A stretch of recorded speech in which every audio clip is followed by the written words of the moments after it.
আর কখনোই বাংলাদেশে স্বৈরতন্ত্র বা ফ্যাসিবাদ বা আরেকটি শেখ হাসিনার জন্ম হওয়ার সুযোগ না থাকে। আচ্ছা, কোনো কাঠামোর একটা দুটো কি ধারণা কি আমাদের দিতে পারেন যে কেমন সরকার আপনারা চাচ্ছেন, কিংবা কেমন হতে পারে সেই অন্তর্বর্তীকালীন সরকারটা আপনাদের প্রস্তাবিত যেটা হবে, একটা দুটো কি ধারণা আমাদের দিতে পারেন? সেক্ষেত্রে আমরা দেশের সবার কাছে গ্রহণযোগ্য ব্যক্তি এরকম মানুষদেরকে আমাদের সরকারে আমরা আমন্ত্রিত করব, এবং যেরকমটা বলা হলো নাগরিক সমাজের প্রতিনিধি, রাজনৈতিক যারা আন্দোলন ফ্যাসিবাদ বিরোধী আন্দোলনের সাথে যুক্ত ছিল সেরকম রাজনৈতিক নেতৃত্ব, এবং যারা ছাত্র নাগরিক অভ্যুত্থান করেছে তাদের নেতৃত্বের সমন্বয়ে এই সরকারটি গঠিত হবে।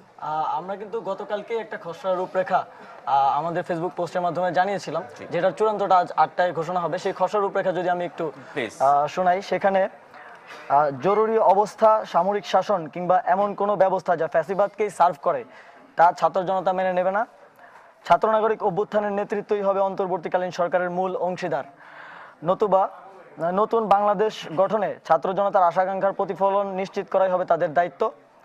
গত 16 বছরে ফ্যাসিবাদী সরকার ও এর সুবিধাভোগী ব্যতীত সুশীল সমাজ ও রাজনৈতিক নেতৃত্বের প্রতিনিধিত্ব নিশ্চিত করা হবে। অন্তর্বর্তীকালীন সরকারের প্রথম দিনেই গত 16 বছরে অন্যায়ভাবে আটককৃত রাজবন্দীদের মুক্তির আদেশ দেওয়া হবে। ফ্যাসিবাদের সময় সংগঠিত ছোট বড় সকল রাজনৈতিক হত্যাকাণ্ডের বিচার নিশ্চিত করা হবে।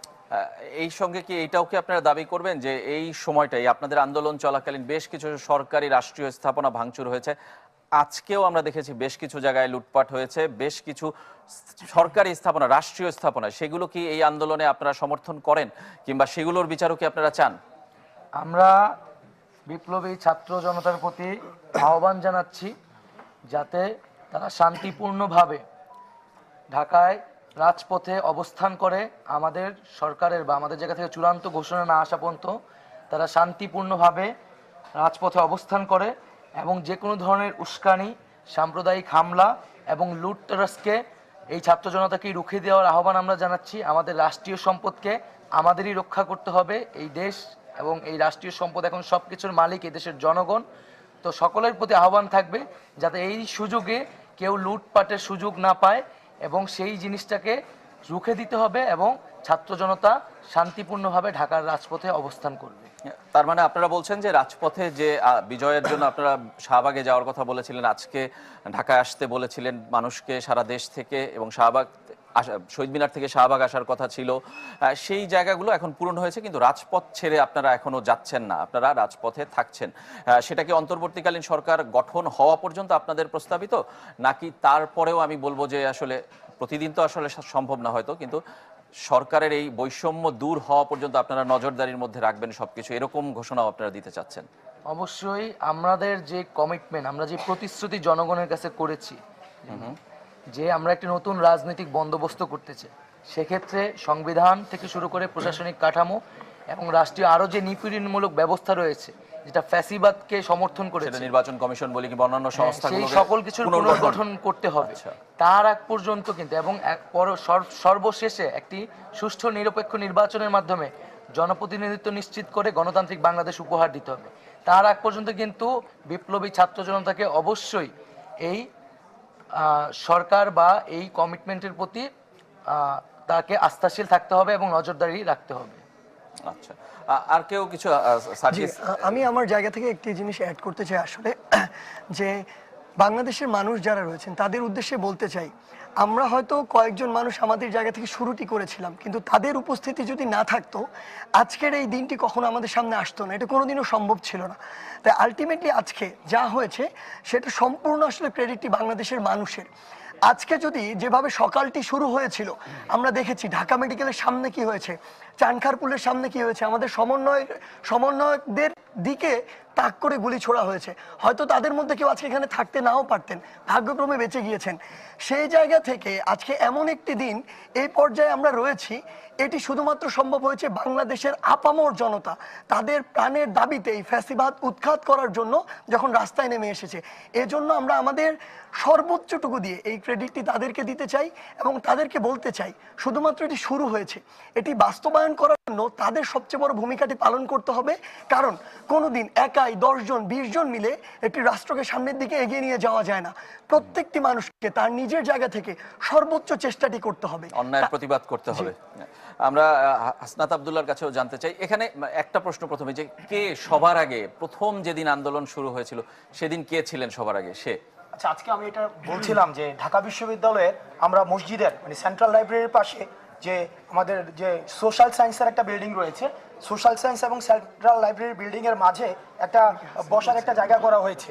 ওই বসার জায়গাতে প্রথম যে হাসিব, এখানে হাসিব রয়েছে, সর্বপ্রথম দিন হাসিব যখন 5 জুন এটা দেওয়া হয়, হাসিব তখন লাইব্রেরির ভিতর থেকে সবাইকে নিয়ে এসে একটা ইনস্ট্যান্ট একটা প্রতিবাদ করে।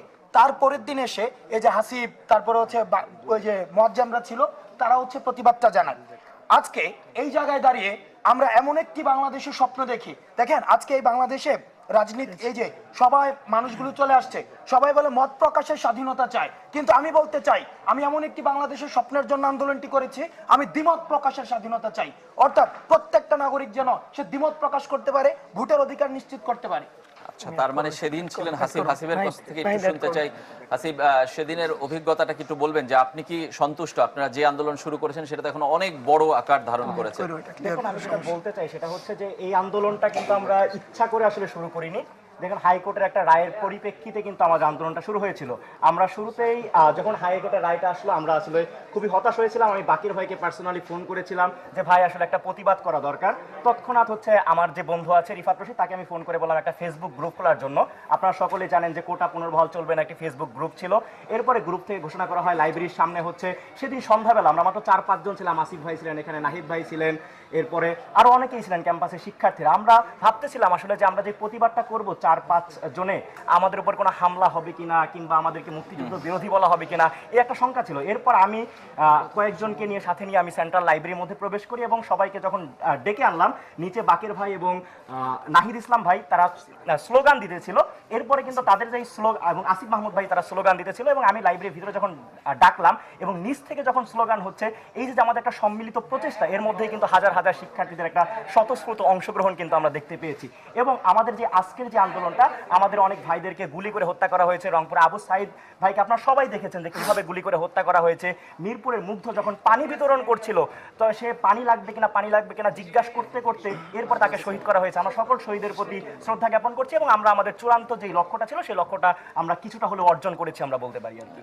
এবং আপনি মানে শুরুটা যে কোটা আন্দোলন থেকে হয়েছিল, একটা ভয় কাজ করছিল। আপনি বলছিলেন যে বাংলাদেশে একটা আন্দোলন করতে, প্রতিবাদ করতে গেলে এক ধরনের ট্যাগ লাগিয়ে দেওয়া, কিংবা এক ধরনের একটা একমুখী করে ফেলা, কিংবা একটা জায়গায় গোষ্ঠীবদ্ধ করে ফেলা। মানে আমি সেই জায়গাটা থেকে এখন এটা এত বিস্তৃত হয়েছে, কিংবা এত প্রচার পেয়েছে, আপনারা নিজেরাও তো আসলে খুব পরিচিত মুখ হয়ে গেছেন। আমার খুব জানার ইচ্ছা ব্যক্তিগতভাবে, যে আপনাদের নিজেদের পরিবার থেকে আসলে বাধার সম্মুখীন হয়েছিলেন না হননি? আমার একটু জি প্লিজ মতামত শেয়ার করি। যখন আমি আন্দোলন শুরু করি, একদম শুরুর দিকে আমি আসিফ ভাই, নাহিদ ভাই ছিলাম, আমরা লাইব্রেরির সামনে থেকে আন্দোলনটা শুরু করি। তো তার পরবর্তী থেকে যখন আমার ফ্যামিলি জিনিসটা জানে, তারা প্রতি মুহূর্তে আমাকে সাপোর্ট দিয়ে যায়, যেহেতু এটা একটা ন্যায্য দাবি ছিল। এবং আমরা যে জিনিসগুলো করছিলাম, আপনারা দেখেছেন, আমরা খুবই শান্তিপূর্ণভাবে আন্দোলন চলমান রেখেছিলাম। তো প্রতিনিয়ত আমি আমার পরিবার থেকে সাপোর্ট পেয়েছি, আমার প্রতিবেশী, আমার বন্ধু যারাই পরিচিত সবাই আমাদেরকে সহযোগিতা করেছে। এবং আজকের যে আন্দোলন, এক দফা দাবিতে আমাদের যে আন্দোলন চলেছিল, সেখানেও আমার পরিবার সহ সারা দেশের মানুষ আমি মনে করেছি আমাদের সেই সাপোর্ট দিয়েছিল। এবং আপনাদের তো ঝুঁকিও ছিল। আপনারা উদাহরণ দিলেন মুগ্ধর, আবু সাইদের, এরকম শত শত মানুষ মারা গেছে বাংলাদেশে। বাংলাদেশের ইতিহাসে এমন আন্দোলনে এত বেশি মানুষের প্রাণহানি আমরা কখনোই, গুম করা হয়েছে, নির্যাতন করা হয়েছে, আটকে রাখা হয়েছে। তো এই সবার আসলে স্যাক্রিফাইস, আত্মত্যাগের মধ্য দিয়ে এই আন্দোলন। তো আজকের যে আমাদের প্রাথমিক অর্জন এবং এই যে আমাদের ছাত্র নাগরিক অভ্যুত্থান, সেটি হচ্ছে আমরা এই আন্দোলনে যারা শহীদ হয়েছেন, যারা হতাহত হয়েছেন এবং অংশগ্রহণকারী মুক্তিকামী ছাত্র জনতার উদ্দেশ্যে উৎসর্গ করছি।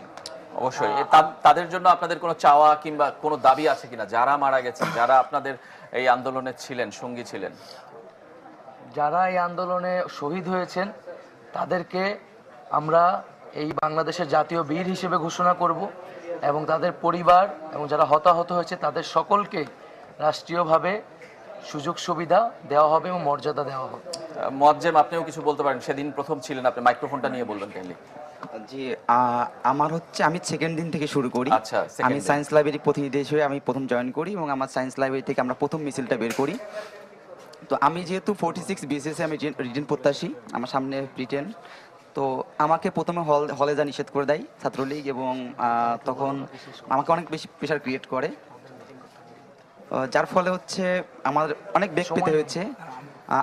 আজকেও সকালে আমার চানখার পুলে আমার সামনেই দুজন শিক্ষার্থী মারা যায়, আজকে সকালেই গুলিবিদ্ধ হয়। এবং এই সকল এক্সপিরিয়েন্স আসলে গতকাল আমার 3বার মানে বাসা এক্সচেঞ্জ করতে হয়েছে গুমের আতঙ্কে। তো যার কারণে আমি মনে করি আমার এক্সপিরিয়েন্সটা একটু ভীতিকর একটা পরিবেশ ছিল, কিন্তু এটা বাংলাদেশের মানুষের জন্য একটা বড় অর্জন এবং আমি সন্তুষ্ট, তবে সম্পূর্ণ না। আমাদের সম্পূর্ণ সফলতা আসা পর্যন্ত আমরা সন্তুষ্ট হব।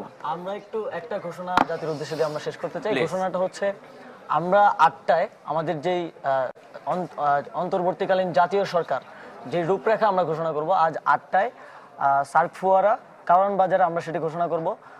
সকল সাংবাদিক বন্ধুগণকে সেখানে 8টা বাজে উপস্থিত থাকার জন্য অনুরোধ করছি। আমরা জাতির উদ্দেশ্যে আমাদের খোলা যেই- রাজপথে হবে। হ্যাঁ, খোলা রাজপথ থেকেই আন্দোলন হয়েছে, খোলা রাজপথ থেকেই আমাদের প্রাথমিক বিজয় হয়েছে এবং খোলা রাজপথ থেকেই আমরা আমাদের চূড়ান্ত বিজয়ের ঘোষণাটি দিতে চাই। আপনাদের সকলকে উপস্থিত থাকার আহ্বান জানিয়ে শেষ করি।